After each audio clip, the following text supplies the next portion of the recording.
Assalamualaikum. Itu jawaban pada waktu sebelum Pak Haji Nur Hasan pergi ke Mekah. Itu sama tuh, umum orang Islam umumnya tahu semua, bukan Khalil aja. Semua orang Islam di luaran sana itu semua. Ya, itulah. Pak Suudi, ya, Pak Suudi. Ya. Pada waktu beliau mondok menjumpai tentang dalil itu, terus nggak bisa melaksanakan, ya kan? Terus kemudian beliau ketemu dengan Pak Jun Hasan itu, ya kan? Nah, jadi itu jawaban umum itu, orang semua tahu, orang Islam umum itu tahu, kata. Nggak jadi jamaah itu lah, bukan orang jamaah, itu tahu itu. Cuma dia bingung pelaksanaan prakteknya bagaimana jadi orang jamaah yang bisa menetapi 5 bab, menetapi 5 perkara. Itu yang orang nggak tahu umumnya. Di sini tuh, di pesantren sebelah rumah saya, itu dia sebut hadis itu. Nah, dia sebutkan hadis itu.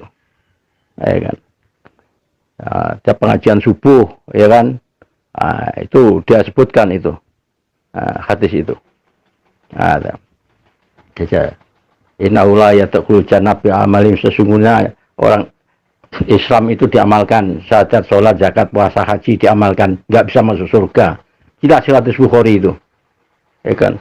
Qalu ya Rasulullah wala anta, qala wa ana. Qala wala ana. Nah, beliau mengatakan qala wala ana itu sambil asyara bi sihi, batuke dijiding. Aku le gak iso. Nah, saya ini pun nggak bisa. Illa ayyataghamatanillah bimaghfirah wa rahmati. Lah gitulah. Nah, kecuali dibungkus dengan pengampunan dan rahmat. Ada. Yang dimaksud pengampunan dan rahmat itu nggak ngerti itu si itu guru-gurumu itu. Nah, dimaksud bimaghfirah wa rahmati itu sampean netepi jamaah. Udah pol-polan. Udah dipersungguh. Kok nggak pas seperti apa yang disampaikan oleh sahabat dan Rasulullah itu. Selagi sampai tetap jamaah itu sampai diampuni, itu maksudnya. Nah, itu jawaban singkatnya itu. Kalau diorekan besok sore baru selesai ini. Saya sekarang muncul, orang bertanya selama ini semua orang di mana-mana selama ini kemana aja Cak Tojin. Karena saya melihat selama ini jamaah dibikin obak, jamaah dibikin bancaan, jamaah dibikin deker-deker dengan orang-orang yang nggak genah ini, maka saya sekarang muncul. Saya nggak ridho. Nah, gitu. Karena saya tahu persis bagaimana perjalanannya jamaah ini. Kalau seandainya sampean dulu seorang pejuang sejati, terus digitukan orang, bagaimana kira sampean? Ridho sampean?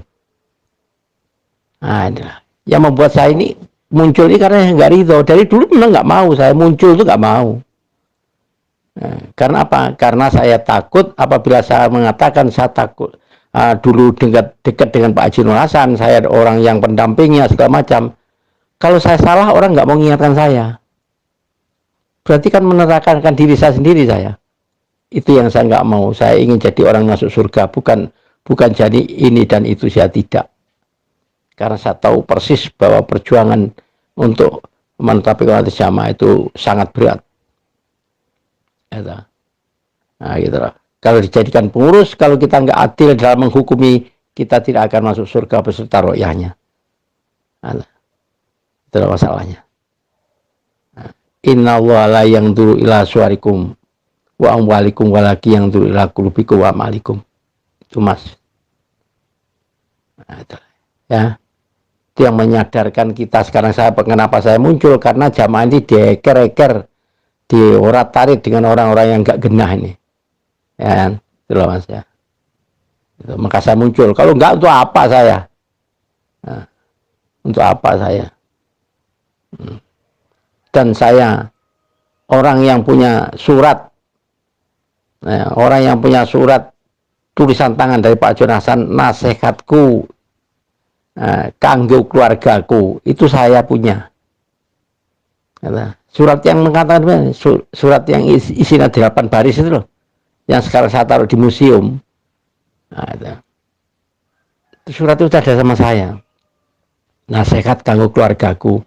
Masa sekarang nasihati keluarga itu karena saya punya hak untuk memberikan nasihat ini loh gitu loh. Kalau enggak itu apa, saya dulu ora saudara tidak. Tapi karena ini kalau saya enggak mengingatkan saya nanti dayus, itu masalahnya. Beliau yang beliau fahami, yang beliau mangkul di Mekah itu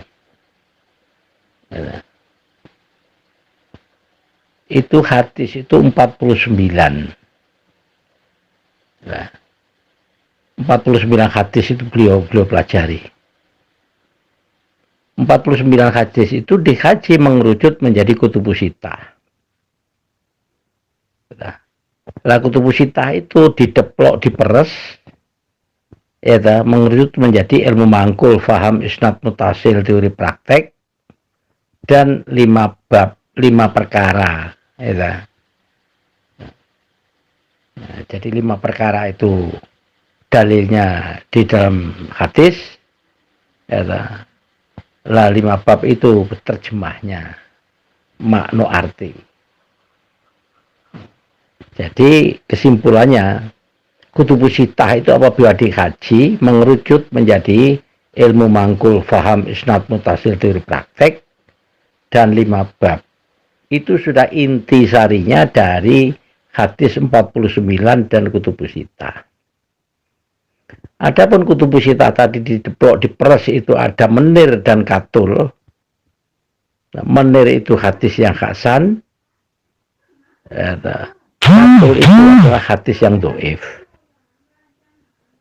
Nah, itu dikerjakan, ya, menir dan katul tadi dikerjakan selagi tidak merusak atau bertentangan dengan yang wajib, ya monggo silakan dikerjakan dapat pahala, tidak dikerjakan tidak dosa. Lah gitu lah ya.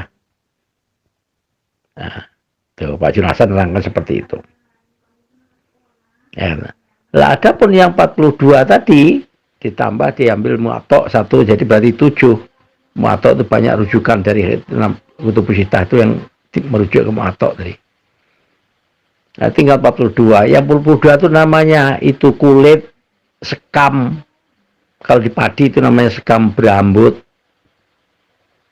Nah, sekam itu apabila ditumbuk, ya, karena isi-isinya kan itu perdebatan, khilafiyah dan sebagainya, usulan, ijtihad, ulama dan sebagainya. Itu ditumbuk hasilnya. Nah, ya dedak, nggak ada menirnya, nggak ada katulnya. Nah, jadi ada orang mengatakan saya bawa 2 kontainer dari Mekah, ya, silakan, nggak apa-apa, kami nggak masalah. Tapi isinya berambut, sekam. Lah Pak Jino Hasan dibawa 1 becak, ya, tapi intisarinya, ya, mangkul, faham, isnad, mutasil, teori praktek, dan 5 bab. Nah, jalan masuk surga ya 2 itu. Lah gitulah. Lah yang maksud sak becak tadi itu pernah digambarkan Pak Jino Hasan, le apa mbok gowo kuwi? Sing mbok gegem kuwi apa emas? Nah begitu buka, coba lihat. Begitu buka emas perongkol-perongkolan, ya kan, kayak jagung itu. Nah, apa dibilang kata orang-orang yang membawa yang 2 kontainer itu? Wah, itu bukan emas itu. Itu kuningan, itu tembaga. Akhirnya dengan orang yang gegem tadi dibuang. Begitu dibuang ada ayam itu tahu kalau itu emas, dia cucuk dibawakan mbok rondo, ditukarkan jagung. Pinter PTE timbangannya awakmu. Itu maka Pak Junasan mengatakan, kalau pikiranmu gak gaduk karo ilmu mangkul, ojo ilmu mangkule sing disalahno. Pikiranmu kulo sing ditata supaya iso nrimo ilmu mangkul. Itu pesannya Pak Junasan kepada murid-muridnya. Assalamualaikum.